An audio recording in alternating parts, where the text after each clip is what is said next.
واقعہ کربلا تاریخ کا دردناک واقعہ ہے۔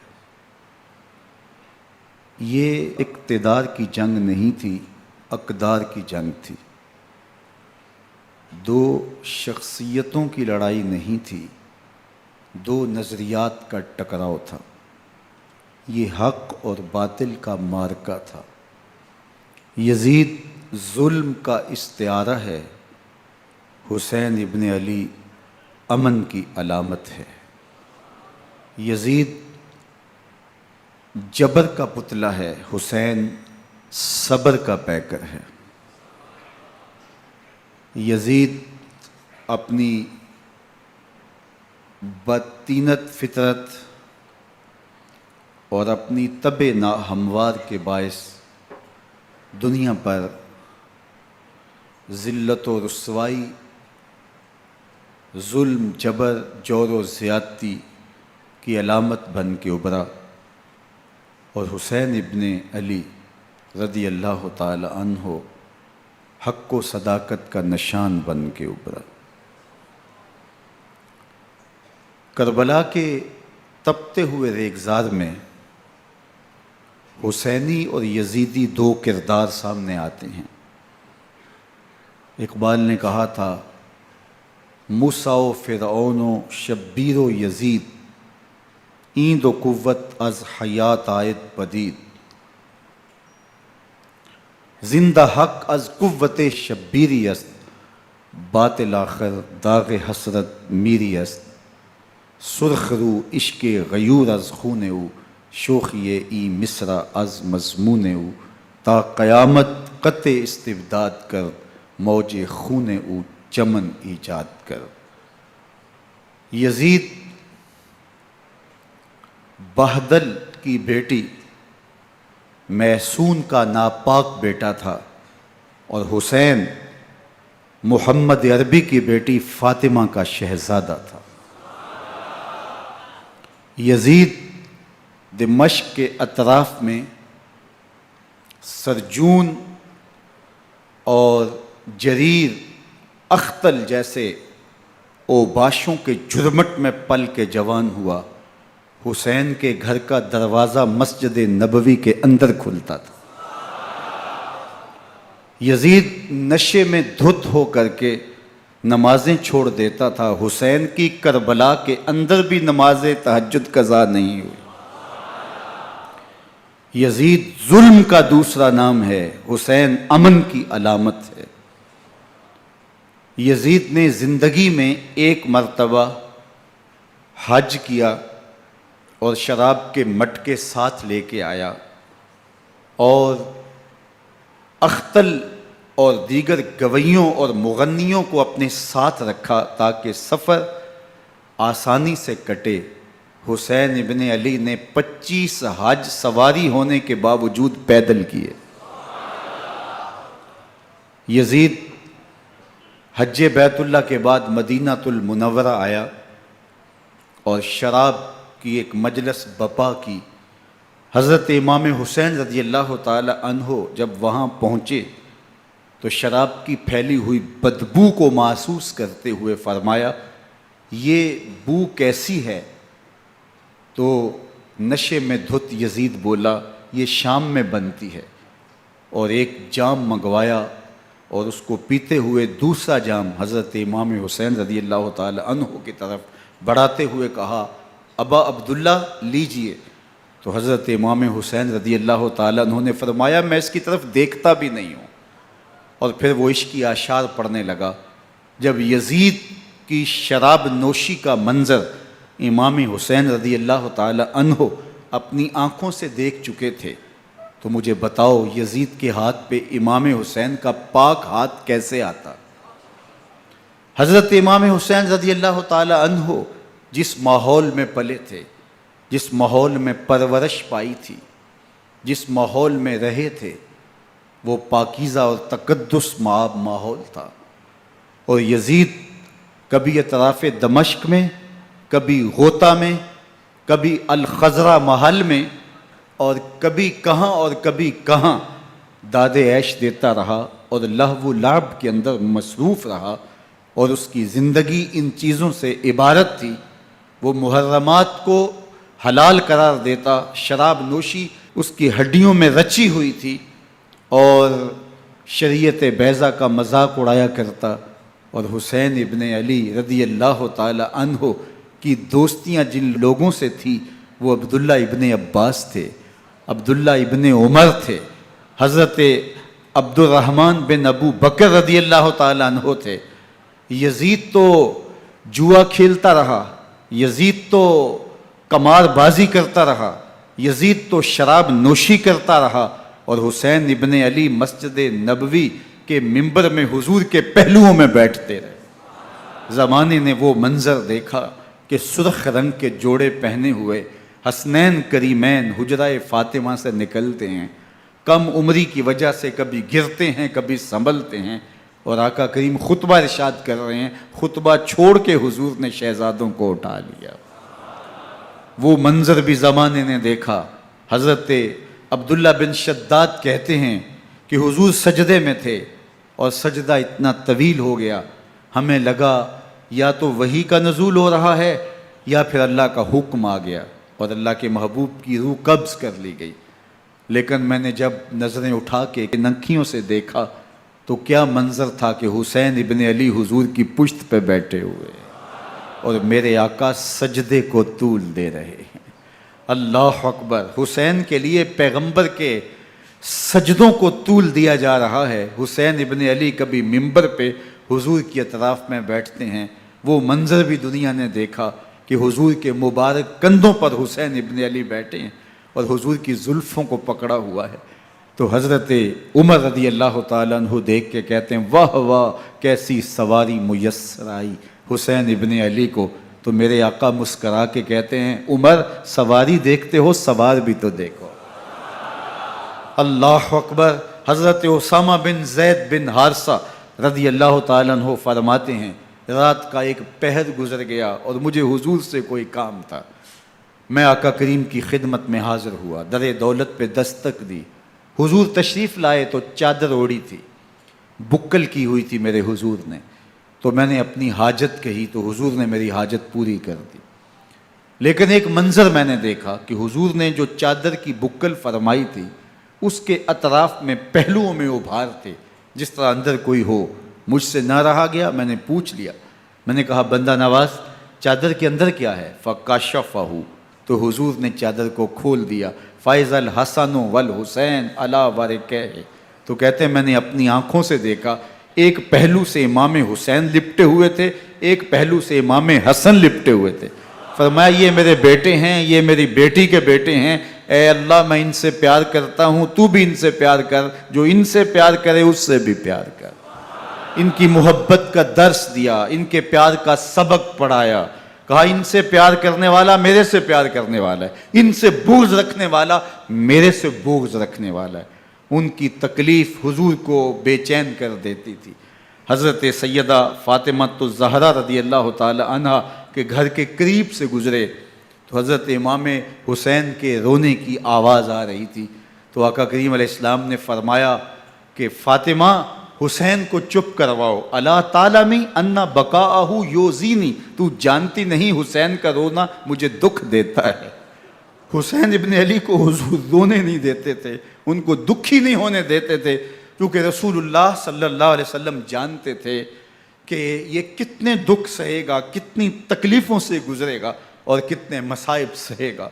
زمانے نے وہ گھڑیاں بھی دیکھیں کہ حضرت حذیفہ بن یمان رضی اللہ تعالیٰ عنہ فرماتے ہیں کہ میں حضور کی خدمت میں نماز مغرب کی ادائیگی کے لیے حاضر ہوا، اور میں نے یہ اجازت خاص طور پہ اپنی ماں سے اس شرط پہ لی تھی کہ امی آپ مجھے اجازت دیں، میں حضور کی خدمت میں حاضر ہوتا ہوں، مغرب کی نماز بھی ادا کروں گا اور پھر حضور سے عرض کروں گا حضور میرے لیے اور میری ماں کے لیے بخشش کی دعا کر دیجئے۔ ماں نے اس شرط پہ اجازت دے دی اور میں حضور کی خدمت میں آ گیا، نماز مغرب ادا کی، سلام پھرا تو میرے دل میں آرزو تھی میں حضور سے عرض کروں حضور میرے لیے اور میری ماں کے لیے مغفرت کی بخشش کی دعا کر دیں، لیکن حضور عبادات میں ذکر میں نوافل میں ایسے مشغول ہوئے کہ میں آرزو رکھنے کے باوجود بھی عرض نہ کر سکا۔ خیر نماز عشاء کا وقت ہوا، اذان پکاری گئی، حضور مصلی پہ آئے، نماز پڑھی، سلام پھرا، تو میرے دل میں پھر خیال آیا کہ ماں سے ایک نماز کی چھٹی لی تھی، نمازیں بھی 2 ہو گئیں، ماں نے جاتے پوچھنا ہے حضور سے میرے لیے اور اپنے لیے مغفرت کی، بخشش کی دعا کروائی تھی، تو کیا جواب دوں گا؟ اور حضور اٹھے اور کاشانہ اقدس کی طرف چل دیے۔ اب میرے دل میں یہ خیال رہ کے آ رہا تھا کہ ماں کو کیا جواب دوں گا، میں تو حضور سے بخشش و مغفرت کی دعا کروا ہی نہیں سکا۔ جب حضور چل پڑے تو غیر ارادی طور پہ میں بھی حضور کے پیچھے چل پڑا۔ چلنے میں تھوڑی سی رفتار تیز ہو گئی، جس سے قدموں کی آہٹ پیدا ہوئی، تو جب آواز پیدا ہوئی تو حضور نے رخ پھیرے بغیر فرمایا من ھذا، میرے پیچھے پیچھے کون آ رہا ہے؟ پھر خود ہی کہا حذیفہ تو نہیں؟ تو میرا دل دھڑک رہا تھا، قلت نعم، میں نے کہا جی حضور میں حذیفہ ہوں۔ فرمایا ما حاجتک غفر اللہ لک ولامک، کیا کام ہے؟ اللہ تجھے بھی بخش دے، تیری ماں کو بھی بخش دے۔ اب جو کام تھا وہ جنبش لب سے پہلے ہی ہو گیا، یہاں تو لفظوں کا سہارا بھی نہیں لینا پڑتا، وہ بند لبوں کی بولیاں بھی سنتے ہیں۔ اقبال بولا ہے فروغت صبح آثار و دہور، چشم تو بی نندائے ما فی الصدور، تیری نظر تو سینوں کے چھپے راز بھی دیکھتی۔ تو کہا ما حاجتوں کا غفر اللہ لک ولامک، اللہ تجھے بخش دے، تیری ماں کی بھی مغفرت کر دے، کیا کام ہے؟ اب جو کام تھا وہ تو ہو گیا۔ تو میرے حضور نے ارشاد فرمایا حذیفہ سنو، ابھی ایک فرشتہ آیا ہے جو اس سے قبل دھرتی پر پہلے کبھی نہیں آیا، آج پہلی مرتبہ اللہ سے اجازت لے کے 2 کام کرنے آیا ہے۔ ایک تو مجھے سلام کرنے آیا ہے، اور دوسرا خوشخبری دینے آیا ہے کہ آپ کی بیٹی فاطمہ جنتی عورتوں کی سردار ہے، اور حسن اور حسین جنتی جوانوں کے سردار۔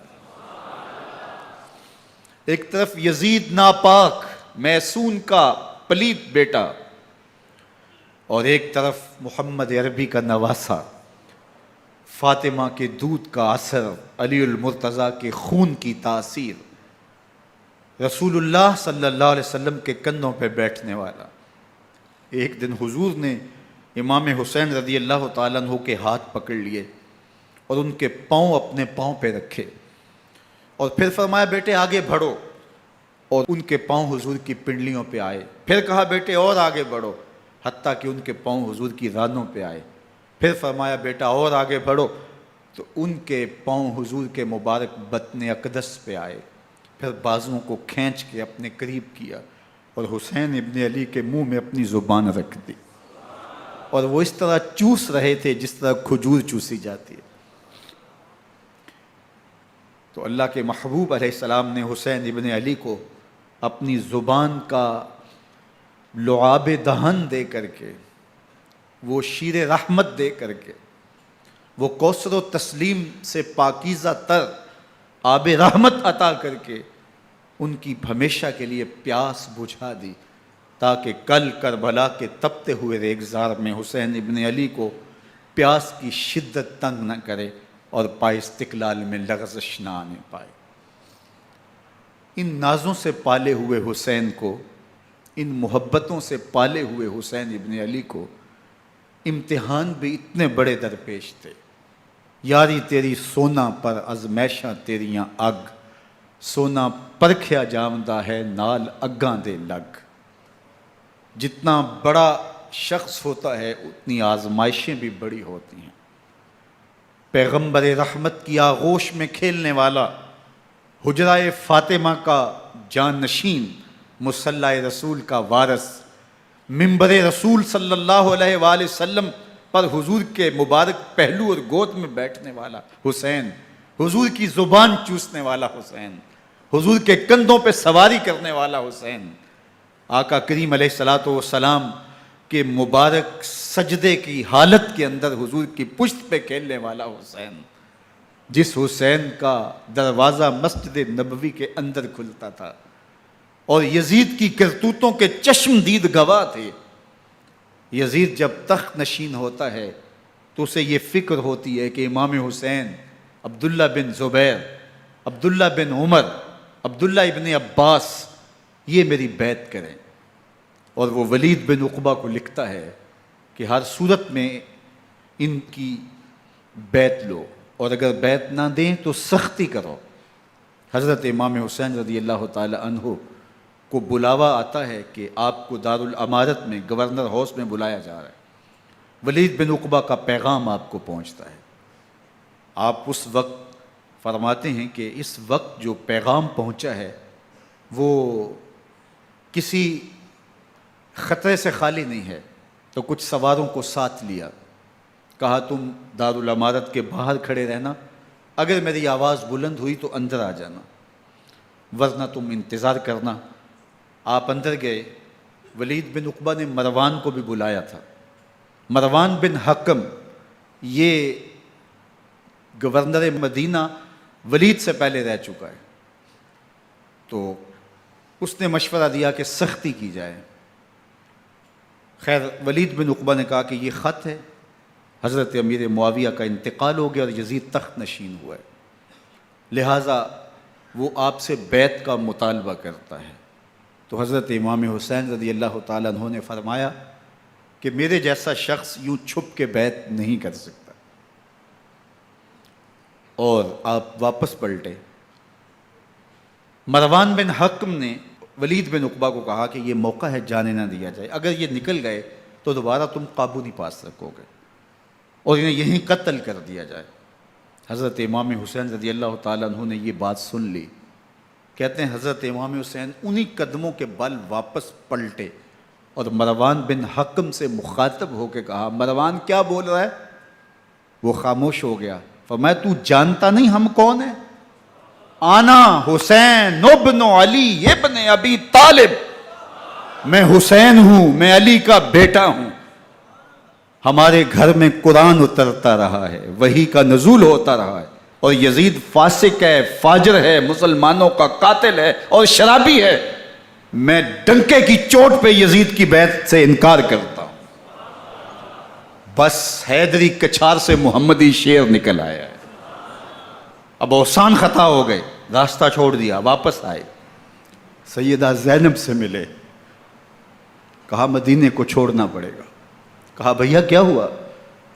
کہا یزید بیعت لینے پہ مصر ہے اور میں کسی صورت بھی بیعت نہیں کروں گا. رسول اللہ کا مدینہ ہمارے خون سے لالہ زار بنے گا. میں نہیں چاہتا کہ حضور کے شہر نور کی حرمت پامال ہو. دوستو وہ کیسا منظر ہوگا جب حسین ابن علی نے آخری حاضری حضور کے روضے پہ دی ہوگی. حاجی یا معتمر 10 دن کے لیے، 8 دن کے لیے، 20 دن کے لیے مدینہ المنورہ عارضی سکونت اختیار کرتا ہے، اور حضور کے روضہ انور سے، اس شہر نور سے، ان گلیوں سے، ان بام و در سے ایسا مانوس ہو جاتا ہے کہ جب واپس پلٹ رہا ہوتا ہے ان دعاؤں کے ساتھ کہ دوبارہ آنا بھی نصیب ہو، اور اسے لگتا ہے کہ میں دوبارہ بھی بلایا جاؤں گا، لیکن اس کے باوجود شہر حبیب چھوڑنا قیامت سے کم نہیں ہوتا. اعظم چشتی مرحوم آخری بار جب حضور کے روضہ انور پہ گئے تو بیمار تھے، ویل چیئر پہ تھے. باب بقی سے باہر نکلے تو خادم سے کہا کہ میری ویل چیئر پیچھے سے کھینچو تاکہ میرا رخ روضہ انور کی طرف رہے. اور وہ پیچھے سے کھینچتا چلا جا رہا ہے، اور جب باب مکہ سے پیچھے جنت البقیع کے قریب سے گنبد خضرا نگاہوں سے اوجل ہونے لگا تو اعظم چشتی مرحوم نے کہا، جان بدن سے نکلتی ہے اعظم، جان بدن سے نکلتی ہے اعظم، کوئی آسان ہے مدینے سے جدا ہونا، کوئی آسان ہے مدینے سے جدا ہونا. یہ اس شخص کی کہانی ہے جو 10 دن، 5 دن، مہینہ، 2 ماہ وہاں رہتا ہے، اور پھر اس شہر کو چھوڑ کے آنا اس کے لیے آسان نہیں ہوتا. اور مجھے بتاؤ کہ حسین جو پیدا مدینے میں ہوا، جس کے گھر کا دروازہ مسجد نبوی کے اندر کھلتا تھا، جو مسجد نبوی کے اندر پرورش پا کے جوان ہوتا ہے اور مدینے کی گلیوں میں کھیلتا رہا، اس حسین ابن علی کے لیے مدینہ چھوڑنا، اور پھر وہ اس بات کا علم اور شعور رکھتے تھے کہ یہ آخری بار حضور کے در پہ حاضری ہے، دوبارہ اس شہر نور میں نہیں آ سکوں گا، تو کیا قیامت ہوگی اور کیا منظر ہوگا۔ محمد بن حنفیہ کے علاوہ خاندان نبوت کے جتنے لوگ تھے ان سب نے شہر مدینہ کو الوداع کہا، اور رات کے موقع میں مدینہ المنورہ کو، مسجد نبوی کو چھوڑ کر کے مکہ کی جانب عازم سفر ہوئے۔ 3 شعبان المعظم کو مکہ المکرمہ پہنچتے ہیں، ادھر کوفیوں کے خطوط آنے شروع ہو جاتے ہیں۔ حضرت امام حسین رضی اللہ تعالیٰ عنہ مسلم بن عقیل رضی اللہ تعالیٰ عنہ کو صورتحال معلوم کرنے کے لیے بھیج دیتے ہیں۔ 40,000 کوفی آپ کے ہاتھ پہ بیعت کر لیتے ہیں۔ ادھر 25 پیدل حج کرنے والے حضرت امام حسین 8 ذی الحج کو احرام باندھتے ہیں، لیکن آپ کو پتہ چلتا ہے کہ حاجیوں کے روپ میں قاتل چھپا دیے گئے، تو آپ اس احرام کو حج کی بجائے عمرے میں بدلتے ہیں اور کوفے کی جانب عازم سفر ہوتے ہیں۔ کائنات والو، ذرا سینے پہ ہاتھ رکھ کے دیکھو کہ یہ کتنا مشکل مرحلہ تھا۔ اس دین کی آبرو کو بچانے کے لیے حضرت امام حسین رضی اللہ تعالیٰ عنہ نے کتنا بڑا قدم اٹھایا۔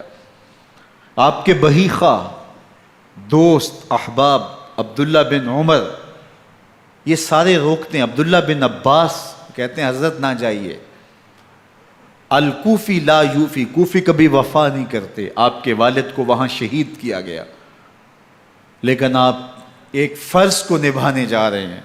میرے غم گسارو، میرے مہربانوں، نہ روکو مجھ کو جانے دو، مجھے نانے کے دی کی ڈوبتی کشتی بچانے دو، میں جاتا ہوں کہ دنیا پر وفا کا نام رہ جائے، میں رہوں نہ رہوں پر عظمت اسلام رہ جائے۔ میں نہیں جاتا تو نبی کے گھر کی آن جاتی ہے، میں نہیں جاتا تو نبی کے گھر کی آن جاتی ہے، تمہارا دین جاتا ہے، میری غیرت ایمان جاتی ہے۔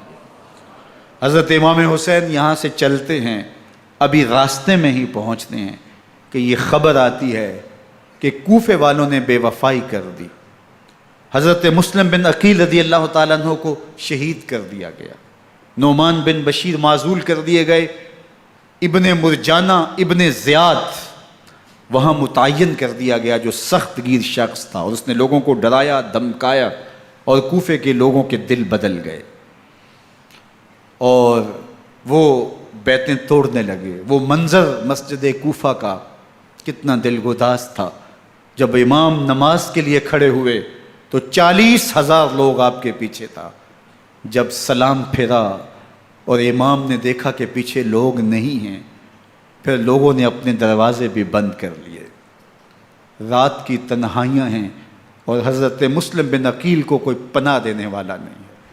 لوگوں نے دروازے بند کر لیے کہ کہیں ہمارے گھر میں نہ آ جائیں اور ہم مشقت اور حکومتی تشدد کا شکار نہ ہوں۔ کتنا دردناک لمحہ ہے حضرت مسلم بن عقیل رضی اللہ تعالیٰ عنہ پہ، اور پھر حضرت مسلم بن عقیل بے دردی سے شہید کر دیے جاتے ہیں۔ آپ ابھی راستے میں ہیں، یہ ساری کہانی پہنچتی ہے کہ حضرت مسلم شہید کر دیے گئے اور بے دردی سے شہید کر دیے گئے۔ وہ جنہوں نے خط لکھے تھے کہ ہم آپ کے ساتھ ہیں اور ہم منتظر ہیں، چشم برا ہیں، آپ کے قدموں کی چاپ سننے کے لیے بےتاب ہیں، آج انہوں نے بیتیں توڑ دی۔ 40,000 کوفی منحرف ہو گئے۔ مسجد کوفہ کا وہ منظر کس قدر روح کو تڑپا دینے والا تھا۔ ہم پچھلے سال عصر اور مغرب کے درمیان جب کوفہ پہنچے تو سورج ڈوبنے کے قریب تھا۔ میں نے اپنی زندگی میں اتنا اداس موسم کہیں نہیں دیکھا جتنا اداس موسم کوفے میں دیکھا۔ ایسے لگتا تھا جس طرح کوفے کی آب و ہوا آج بھی شرمندہ ہے۔ جو مسلم بن عقیل اور خاندان نبوت کے ساتھ اہل کوفہ نے کیا، حضرت امام حسین رضی اللہ تعالیٰ عنہ کو ان کے بہی خواہوں نے، اعزاء نے، اقربا نے، دوستوں نے، آوان و انصار نے، ساتھیوں نے کہا کہ حضرت حالات یکسر تبدیل ہو گئے، اب ہمیں مراجعت کر جانی چاہیے، واپس پلٹ جانا چاہیے۔ تو حضرت امام حسین کافی سوچ بچار میں رہے، پھر اس کے بعد آپ نے فیصلہ کیا کہ ہم آگے بڑھیں گے۔ دوستوں نے کہا کہ حضرت اگر آپ آگے بڑھیں گے تو ہمیں لگتا ہے کہ وہ آپ کے ساتھ سلوک اچھا نہیں کریں گے اور آپ بچوں کے سامنے پیاسے شہید کر دیے جائیں گے۔ تو حضرت امام حسین رضی اللہ تعالیٰ عنہ نے وہاں ایک خطبہ ارشاد فرمایا کہ لوگو تم جو مجھے بتا رہے ہو مجھے اچھی طرح معلوم ہے، جو تم مجھے منظر پیش کر رہے ہو وہ میری نگاہوں میں ہے، اور جو کچھ ہونے والا ہے چشم تصور وہ منظر دیکھ رہی ہے۔ چونکہ حضرت امام حسین رضی اللہ تعالیٰ عنہ کی شہادت کی خبر حضرت امام حسین کے پیدا ہوتے ہی خاندان نبوت میں عام تھی۔ حضور علیہ الصلوۃ والسلام کو یہ بات جبریل امین نے آ کے بتائی تھی جب حسین ابن علی کے ساتھ حضور محبت کا اظہار کر رہے تھے، تو یہ جبریل امین نے آ کے کہا تھا حضور آپ کا یہ بیٹا ارض طف میں شہید کر دیا جائے گا، اور کربلا کی مٹی لا کے حضور کو دی اور ام سلمہ کو حضور نے عطا کر دی۔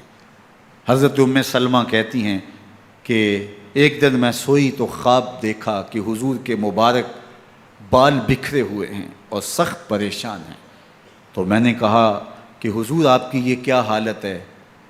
وَبِيَدِهِ قَارُورَةٌ، اور حضور کے ہاتھ میں ایک شیشی ہے، فیہا دمن، جس کے اندر خون ہے۔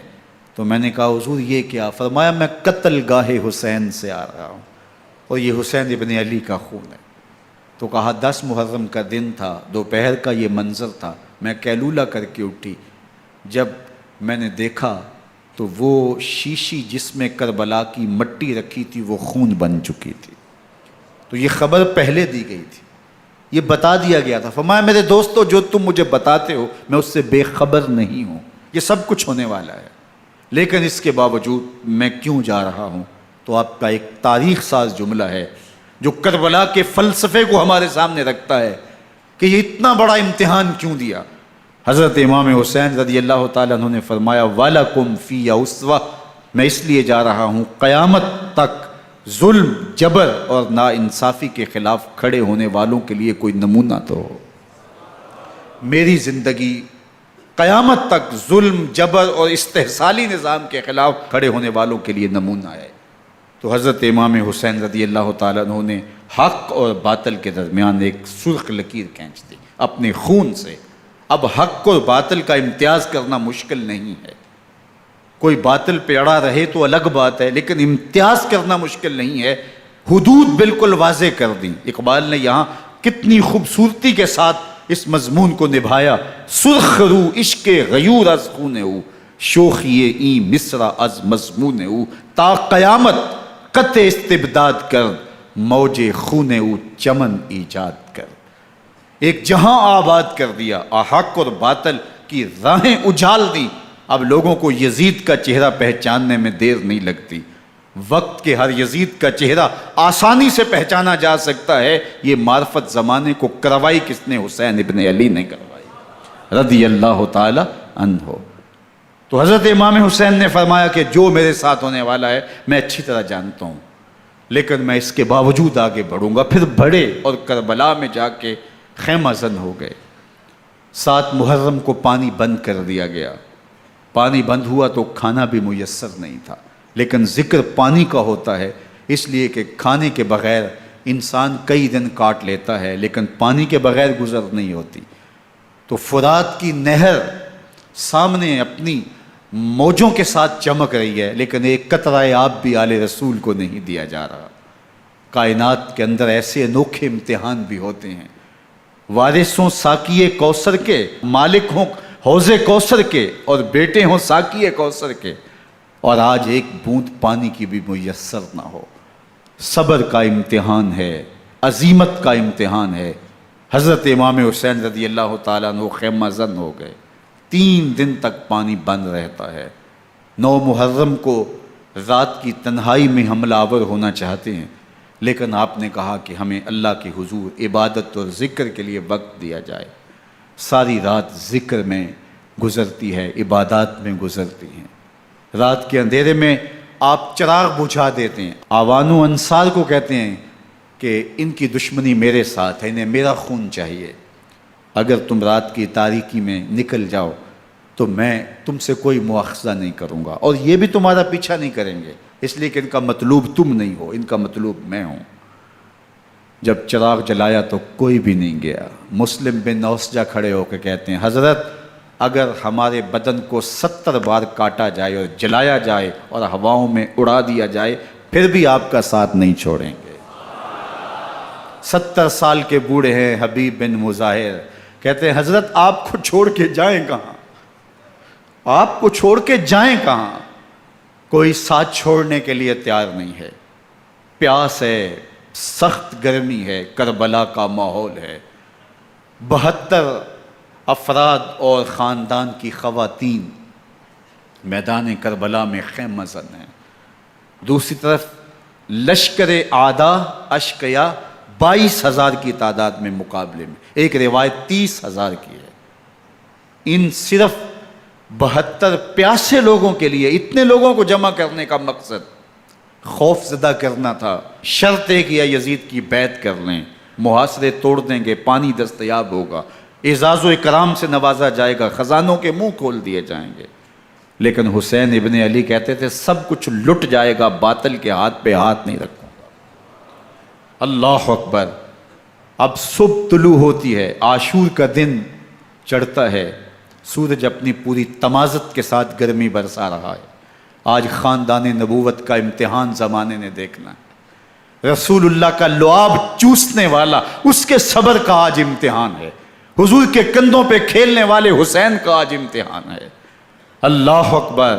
حسین ابن علی تمام حجت کرتے ہیں میں نے تمہارا کچھ نہیں بگاڑا، میں نے کسی کا خون نہیں کیا، میں نے کوئی زیادتی نہیں کی، تم کیوں میرے قتل کے در پہ ہو؟ تم جانتے نہیں میں کون ہوں؟ میں تمہارے نبی کا نواسا ہوں، رسول اللہ صلی اللہ علیہ وآلہ وسلم کے کندھوں پہ کھیلتا رہا ہوں، حضور کا لعاب چوستا رہا ہوں، اور میں بوسہ گاہ رسول صلی اللہ علیہ وآلہ وسلم ہوں۔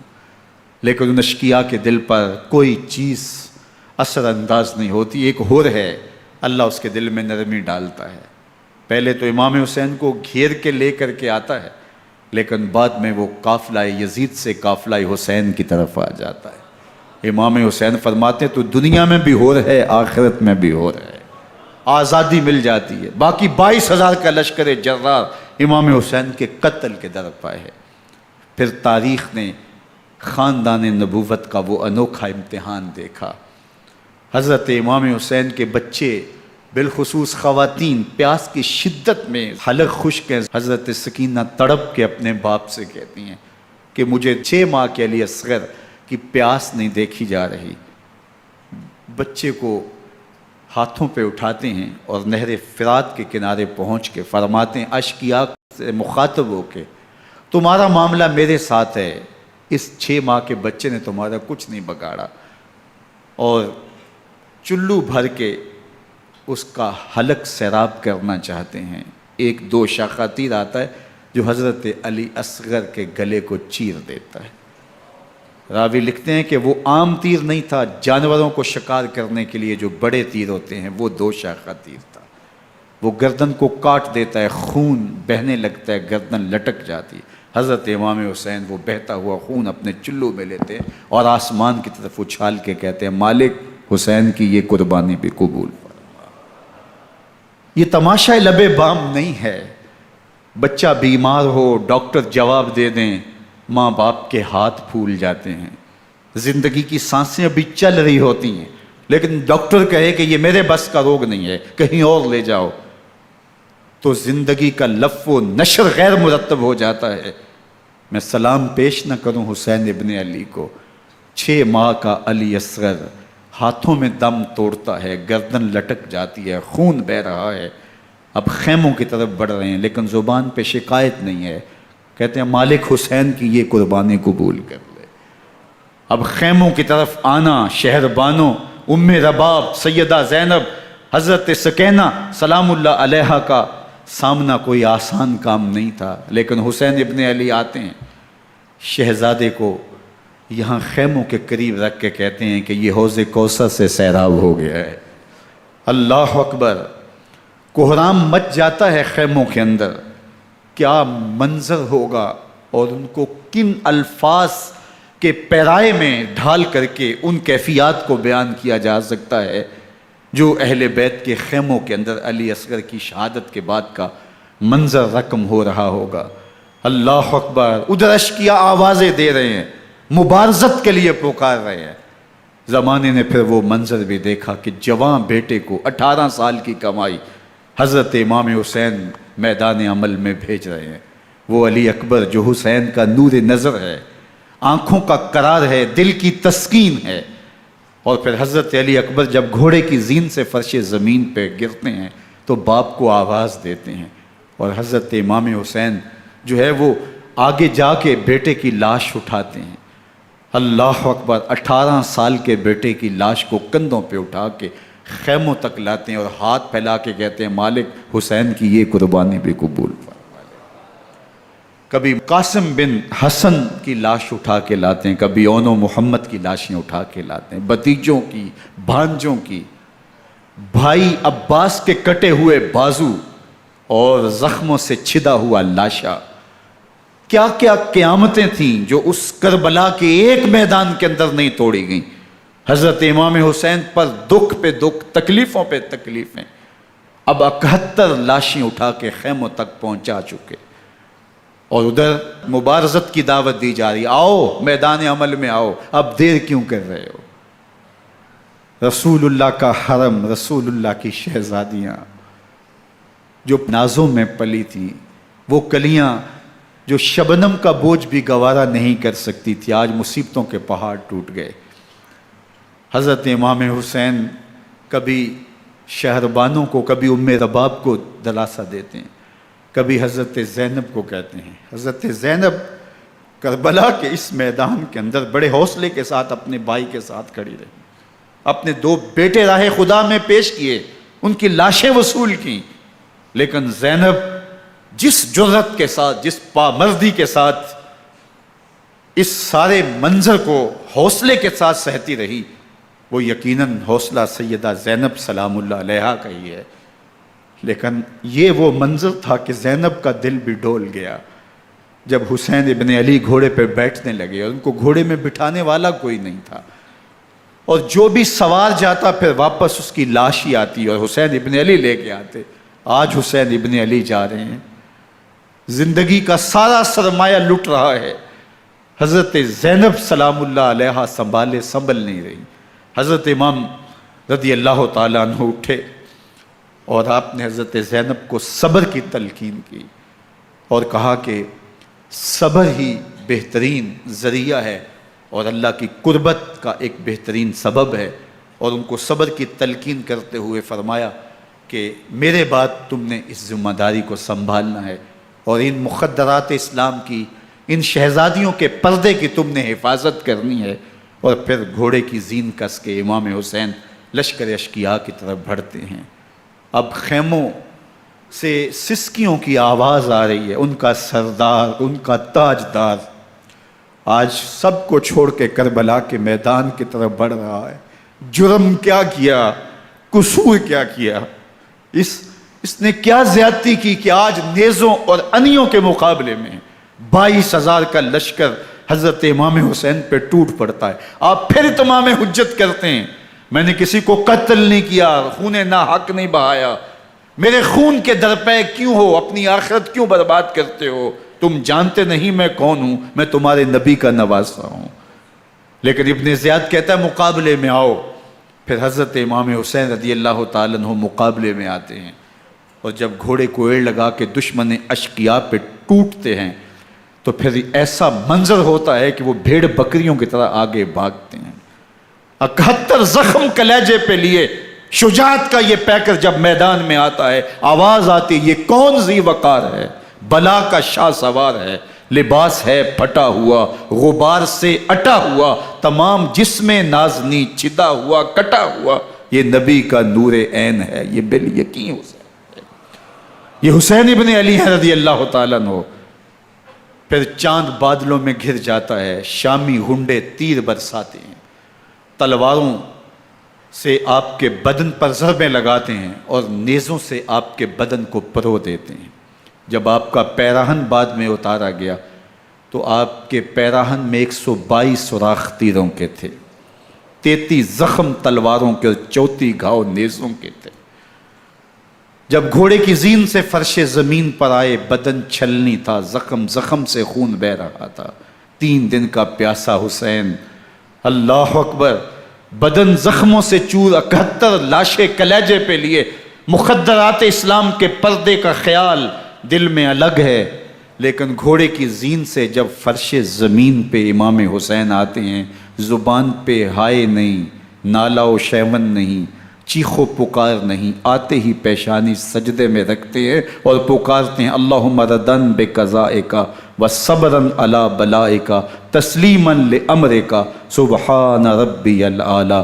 مالک گھر لٹا کے، بچے لٹا کے، خاندان سب کچھ قربان کر کے، اپنے بدن کو زخموں سے چھلنی کروا کے، تیروں اور نیزوں کی انیوں سے اپنے آپ کو زخمی کروا کے، تیرے حضور سر جھکا کے یہ اقرار کرتا ہوں کہ حسین تیری تقدیر پہ راضی ہے، مالک تو بھی بتا، تو بھی حسین پہ راضی ہوا ہے کہ نہیں ہوا۔ آواز آ رہی ہے، اس پیاسے پر علی شیر خدا کو ناز ہے، اس نواسے پر محمد مصطفیٰ کو ناز ہے، اوروں نے بھی سجدے کیے پر اس کا عجب انداز ہے، اس نے وہ سجدہ کیا جس پر خدا کو ناز۔ حسین ابن علی رضی اللہ تعالیٰ عنہ کا سر انور دستے قاتل نے تب کاٹا جب وہ سجدے میں جھکا ہوا تھا۔ یزید نے کہا میں بیعت لوں گا، امام حسین نے کہا کبھی بھی نہیں دوں گا، یہ سر کٹ سکتا ہے جھک نہیں سکتا۔ سر کاٹ کے نیزے کی نوک پہ چڑھا دیا گیا اور یہ اس بات کا اعلان تھا کہ ہم جیت گئے اور حسینی ہار گئے، اور لشکر یزید میں غوغا مچ گیا، نقارے بجنے لگے کہ ہم جیت گئے، دیکھو امام حسین شہید کر دیے گئے، اور سر کاٹ کے نیزے کی نوک پہ چڑھایا گیا۔ لیکن لشکر یزید سے ہی آواز آئی یہ کیسا سر ہے جو کٹ کے بھی سر بلندی ہے، کٹ گیا ہے پھر بھی اونچا ہے، اللہ اکبر، یہ سر سجدے میں کٹا ہے، رب کے حضور عبادت کی حالت میں کٹا ہے، حسین آج بھی سجدے میں ہے، اللہ اکبر، حسین آج بھی سجدے میں ہے، بلکہ کٹے ہوئے سر کا رخ زمین کی جانب تھا اور کٹی گردن آسمان کی طرف، یوں نیزے پہ پرویا گیا، اللہ اکبر۔ ایک شاعر نے نقشہ کھینچا، بآنکھ سر نیزے پہ اور سوئے زمیں ہے روح، یعنی سجدہ ثانی کی ہے آرزو۔ رکعت کے 2 سجدے ہوتے ہیں، ابھی ایک سجدہ ہوا تھا کہ دست قاتل نے سر کاٹ دیا، کہا حسین کی پیشانی میں دوسرے سجدے کی تمنا مچل رہی ہے۔ یہ تھا حسین ابن علی کا سجدہ، ساری زندگی رب کے حضور سجدہ قضا نہیں ہونے دیا۔ آج پانی نہیں ہے، اللہ اکبر، آج تیمم کر لیتے ہیں، آج اپنے خون کو اوڑھ کر کے حسین نے اپنی پیشانی اپنے مالک کے حضور جھکا کر کے عظیمت کی وہ انوکھی داستان رقم کر دی کہ صدیاں گزرنے کے باوجود بھی ان کی یادوں کے چراغ روشن ہیں۔ جب حضرت امام حسین اور دوسرے اعیان و انصار کو شہید کر دیا گیا تو ان کے سر نیزوں کی نوک پہ چڑھا دیے گئے، حضرت امام حسین کا کٹا ہوا سر اور باقی 71 افراد کے کٹے ہوئے سر نیزوں کی نوک پہ، اور 10 سواروں کو ابن سعد نے کہا کہ ان کو رون دو، اور گھوڑوں کی ٹاپوں تلے حضرت امام حسین رضی اللہ تعالیٰ عنہ اور ان کے آوان و انصار کو جو ہے وہ روندا گیا، حتیٰ کہ ان کی استخوان مبارک، ان کی ہڈیاں بھی چور چور ہو گئیں۔ روننے سے قبل ان کا لباس اتار لیا، ان کے کپڑے اتار لیے گئے۔ اللہ اکبر، کیسی دردناک گھڑیاں تھیں۔ یزید کا صرف یہی بد کرداری کا مرحلہ نہیں تھا، اس کربلا کے صحرا کے اندر یزید نے جس طرح امام حسین رضی اللہ تعالیٰ عنہ کو شہید کیا اور حضرت امام حسین کے خاندان کو شہید کیا، جب مدینہ المنورہ پر یزید نے مسلم بن عقبہ کو مقرر کیا، جس کو بزرگوں نے مصرب بن عقبہ کہا ہے، تو اس کو کہا 3 دن تک مدینے کا حرم تمہارے لیے حلال ہوگا، جو چاہو تم کرنا، اور شامی فوجوں کو اجازت ہوگی۔ تو وہاں بھی انہوں نے 10,000 تابعین اور 700 صحابہ کو شہید کیا۔ حضرت ابو سعید خدری رضی اللہ تعالیٰ عنہ گھر سے باہر نکلے، کافی بوڑھے ہو چکے تھے، تو انہوں نے حضرت ابو سعید خدری کو پکڑ لیا، کہا تم کون ہو؟ کہا مجھے ابو سعید خدری کہتے ہیں۔ تو کہا ہاں تمہارا نام سنا ہے، اور داڑھی سے پکڑ کے کھینچا اور کہا کہ ہے تمہارے پاس جو ہمیں دو؟ تو کہا کہ میرے پاس تو کچھ بھی نہیں، میں تو فقیر آدمی ہوں۔ تو ان کے گھر ان کو لے گئے، تو 2 کبوتر رکھے تھے حضرت ابو سعید خدری نے، تو وہ کبوتر لوٹ کے لے گئے۔ اللہ اکبر۔ حضرت ابن سنان رضی اللہ تعالیٰ عنہ کو، جو حضور کے علم بردار تھے فتح مکہ کے دن، ان کو ستو پہلے پلائے اور پھر ان کی گردن کاٹی گئی، اور کہا یہ ہے وہ ستو جو تم زندگی میں آخری بار پیو گے۔ ایک گھر میں داخل ہوئی شامی فوج، تو ایک خاتون کے ابھی ابھی بچہ پیدا ہوا تھا، اور قابلہ نے، دائیا نے، وہ بچہ ماں کی چھاتی پہ لٹایا، اور وہ ماں کا پہلا دودھ پی رہا تھا۔ تو یہ جا کے کہنے لگے نکالو تمہارے پاس جو کچھ ہے۔ تو اس خاتون نے کہا تم جانتے ہو یہ بچہ کون ہے؟ تو انہوں نے کہا ہم نہیں جانتے۔ کہا یہ حضرت ابن ابی کبشہ انماری رضی اللہ تعالیٰ عنہ کا بچہ ہے، اور یہ وہ صحابی ہیں کہ جو بیت الشجرہ کے موقع پہ حضور کے ہاتھ پہ بیعت کرتے ہیں۔ انہوں نے اس چیز کا لحاظ نہ کیا کہ جو کچھ ہے وہ ہمیں دو ورنہ تیرے بچے کو نہیں چھوڑیں گے۔ تو ماں بچے سے مخاطب ہو کے کہتی ہے، ابھی بچہ پیدا ہوا ہے اور ماں سے پہلا دودھ پی رہا ہے، کہ بیٹے اگر میرے پاس کچھ ہوتا، وہ قیمتی سے قیمتی چیز بھی ہوتی، تیری جان کے لیے قربان کرتی، لیکن اس وقت میرے پاس کچھ ہے نہیں۔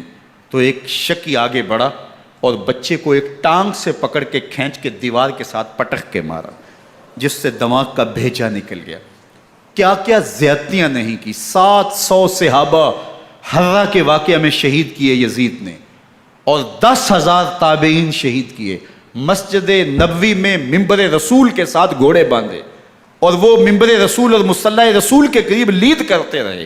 حضرت سعید بن المسیب فرماتے ہیں میں نابینا تھا اور حضور کے روضہ انور کے پاس بیٹھا تھا، اور یزید کے سپاہی آتے، جو بھی مسجد میں نظر آتا پکڑ کے لے جاتے، مجھے نابینا سمجھ کے چھوڑ دیتے، لیکن میں پریشان تھا کہ ظہر کا وقت ہوگا، عصر کا وقت ہوگا، مغرب عشاء کا وقت ہوگا، نہ اذان، نہ اقامت، نہ جماعت، تو کیسے مجھے پتہ چلے گا کہ نماز کا وقت ہو گیا، اور کیسی میری نمازوں کا کیا بنے گا؟ میں اس فکر میں بیٹھا تھا۔ لم ازل اسمع الاذان والاقامت من قبر رسول اللہ صلی اللہ علیہ وآلہ وسلم۔ فرماتے ہیں جب بھی پھر نماز کا وقت آیا، گنبد خضرا سے اذان کی بھی آواز آئی، اقامت کی بھی آواز آئی۔ 3 دن تک مسجد نبوی کے اندر گھوڑے بندے رہے، اور مدینہ کی حرمت پامال کی۔ مدینہ کے گھروں کے اندر یہ بدکماش داخل ہوئے، اور جو بدکاریاں انہوں نے کی کلیجہ منہ کو آتا ہے۔ 1002 شیزائیں ان بدکاروں کی بدکاریوں کی وجہ سے کنواری حالت کے اندر حاملہ ہوئی۔ 3 دن تک مدینے کا حرم انہوں نے پامال کیا، اور پھر مکہ المکرمہ میں کعبۃ اللہ پر گولے برسائے، اور کعبہ کا غلاف جل گیا۔ وہ تو یزید مر گیا، اور حضرت عبداللہ ابن زبیر رضی اللہ تعالیٰ عنہ نے اپنی خلافت کا اعلان کیا۔ یزید کے یہ کرتوت تھے، ادھر اہل مدینہ کو ستایا، ادھر اہل مکہ کو ستایا، اور رسول اللہ صلی اللہ علیہ وسلم کے خانوادے کی بے حرمتی اور توہین کی۔ نہ صرف انہیں قتل کیا گیا، ان کی لاشوں پہ گھوڑے دوڑائے۔ ابن سعد اور شمر جو ہے وہ خیموں میں داخل ہوا، اور مخدرات اسلام کی چادریں چھیننے کی کوشش کی۔ حضرت زینب سلام اللہ علیہ نے مخاطب ہو کے کہا ہمارے چہرے کے رکھوالے چلے گئے ہیں، ظالم تو خیال نہیں کرتا ہم رسول اللہ کی بیٹیاں ہیں۔ حضرت شہربانو، حضرت زین العابدین اور حضرت زینب سلام اللہ علیہ، ان تینوں کو ایک اونٹ پہ باندھا گیا، اور باقی اونٹوں پہ باقی سادات کو، حضور کی شہزادیوں کو باندھا گیا، رسیوں میں جکڑا گیا، اور اونٹوں پہ باندھ کر کے کوفے کی جانب آگے آگے شہیدوں کے سر چل رہے ہیں، اور پیچھے یہ قافلہ چل رہا ہے۔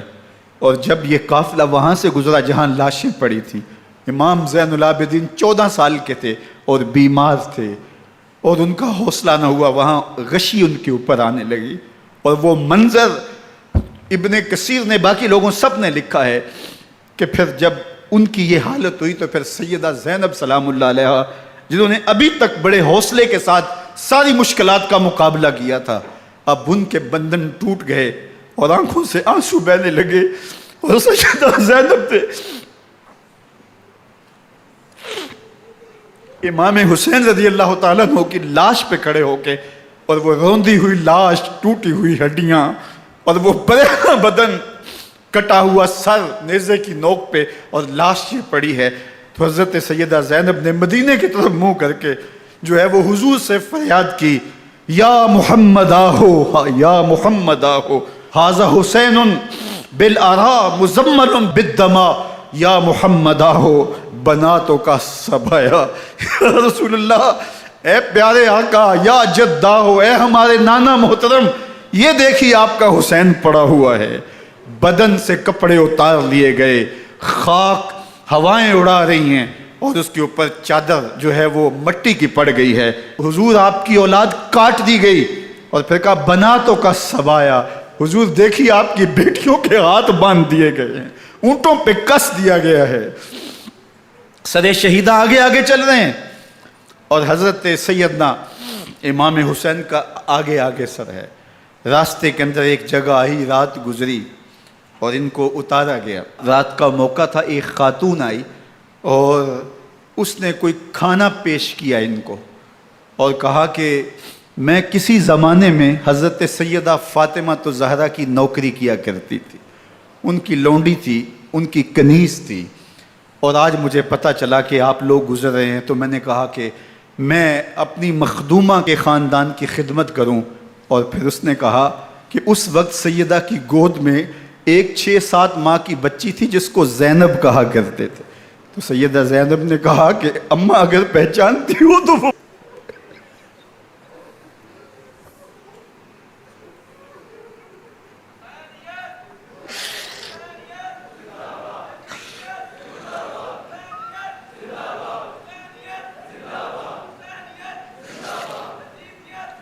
یہ تاراج اور لٹا ہوا کارواں پھر وہاں سے کوفے میں کیسے پہنچا، اور کوفے کے اندر سیدہ زینب سلام اللہ علیہا نے وہ یزید کے دربار میں، ابن زیاد کے دربار میں وہ جرأت آمیز جو باتیں کہیں، اللہ اکبر، زینب کی زبان میں علی کی خطابت بول رہی تھی، اور پھر دشمن اور دوست سارے رونے لگے، اور وہ کیا دل گداز منظر تھے۔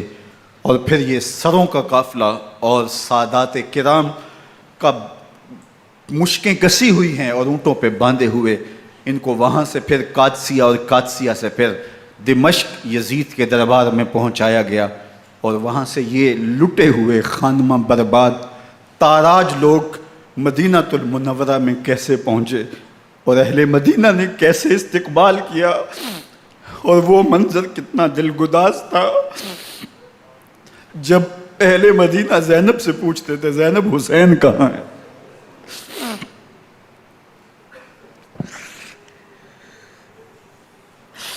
بے مروت بے وفا تیرا بھی کیا افسانہ ہے، جس نے اپنی ہی شمع کو گل کیا تو وہ پروانہ ہے۔